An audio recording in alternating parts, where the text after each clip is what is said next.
Bonjour, je suppose que vous êtes ici pour le cours d'espagnol gratuit et sans publicité.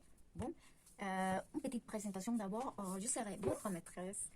Je m'appelle Pilar, je viens d'un pays sud-américain et j'habite à la France depuis 10 ans.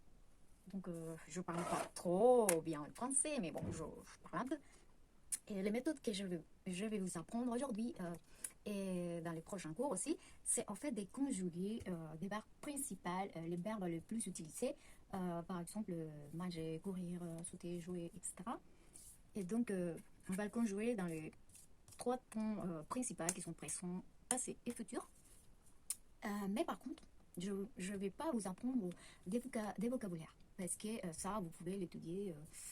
C'est des choses que vous pouvez apprendre. Il y a plein de cours que vous dites de vocabulaire, alors que moi, c'est plutôt la conjugation. Et c'est de cette façon que j'ai appris quand même un peu l'anglais de façon autodidacte. Et je pense que ça marche très bien. Mais par contre, on va faire le principal, même pour apprendre à conjuguer. La principale chose, c'est apprendre les pronoms. Parce que si on ne sait pas les pronoms, on ne pourra pas conjuguer quoi que ce soit. Donc, on va commencer avec les pronoms en espagnol. Donc, je vais vous le dire, les pronoms en espagnol, la prononciation et les significations. Et après, je vais passer à expliquer par rapport à la prononciation de chaque mot, de chaque pronom. Et voilà. Donc, les premières, c'est yo, je, tú, tu, él, il, ella, él, nosotros, nous, nosotras, nous, en féminin, ustedes, vous, ellos, ils, ellas, elles, en féminin. Donc, maintenant, je vais expliquer la prononciation. Nos compréhensions des jeux. En espagnol, on ne se prend pas la tête pour la prononciation de la Y, par exemple. On dit juste yo, on peut dire aussi yo, on peut dire jo, on peut dire... Il y a même certains pays qui on dit so. Donc, voilà, on dit yo, yo, je, comme vous voulez, mais on ne se prend pas la tête pour ça. Et la O, c'est toujours O, c'est fermé, il y a un seul O. Donc, on passe à tout. En français, c'est tout. Et en espagnol, on ne prononce pas tout, on prononce tout. Parce qu'il y a son ou en espagnol, la ou, on dit ou. Il n'y a pas, vous n'allez pas trouver la ou fermée, la ou comme ci ou comme ça. C'est ou, c'est tout, c'est la ou universelle. Universelle. Donc, on dit tout.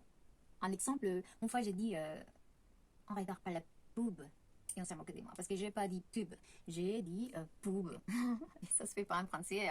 C'est pub. Mais pour nous, ceux qui parlent espagnol, ça n'existait pas. Donc, c'est très dur les français. Hein. Donc, yo, tu. On passe à la seconde. Il. Donc, il, attention, on dit elle. On dirait qu'on est en train de dire elle. Mais non, c'est elle, c'est pour lui. Lui, c'est il. Ella, c'est elle. Voilà. Et pareil pour ella, on peut dire ella, on peut dire ella, on peut dire ella, on peut dire ella.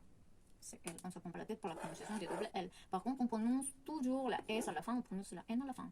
On passe au suivant. Nosotros. On prononce bien la O. Nosotros, nous. Et ici, il y a un féminin de nosotros. C'est nosotras, c'est le féminin. Alors qu'en français, il y a juste nous. Nosotros, nosotras. Pour féminin, toujours, la plupart des cas, en espagnol, on met un A.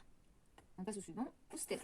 Pareil pour la U, c'est pas ustedes, c'est ustedes. Et la E, pareil, on ne se prend pas la tête, nous. On ne dit pas E ouvert, E fermé. Accent aigu, accent, les petites maisons. Oh, on dit rien, les petits chapeaux, ça n'existe pas en espagnol, c'est juste un E, c'est E, c'est E. On dit E, pareil. Ici, il y a accent, juste on met un petit accent parler, mais on ne se prend pas la tête non plus.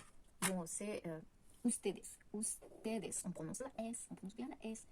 Ici, ellos, pour il, et pour ellas, ellas pour elles. Donc, pareil, dans la L, on se complète la tête, on dit ellas, ellas, ellas, pareil, ellos, ellas. On se complète un peu pour ça. Et on prononce la E bien. La E, quoi, la E. Ellas, ellos. Voilà, voilà pour les pronoms personnels. Pour continuer avec les cours, c'est impérativement indispensable que vous appreniez ça. Sinon, vous ne pouvez pas subir les prochains cours que je vais faire des les prénoms, non, pardon, des les verbes les plus utilisés. En espagnol, en français, quoi que ce soit. Donc, si vous avez des suggestions pour les prochains verbes que vous voulez apprendre, pardon, pas les prochains verbes, parce que ça, c'est pas des verbes, mais pour les verbes que je vais apprendre, dans les prochains cours, vous pouvez écrire ici en bas quelques suggestions des verbes, vous savez, ou qu'est-ce que vous voulez apprendre, mais on va faire juste verbe par verbe. Et donc, les verbes plus utilisés, comme je vous ai dit, tout au début du dîner, manger, courir, étudier, etc. Et bon, ça, c'était mon premier cours de français, complètement gratuit et sans publicité. Vous pouvez le partager à qui vous voulez. Et en attendant votre prochain cours, cours de français avec sa maîtresse. Et c'est moi, Pilar. Au revoir.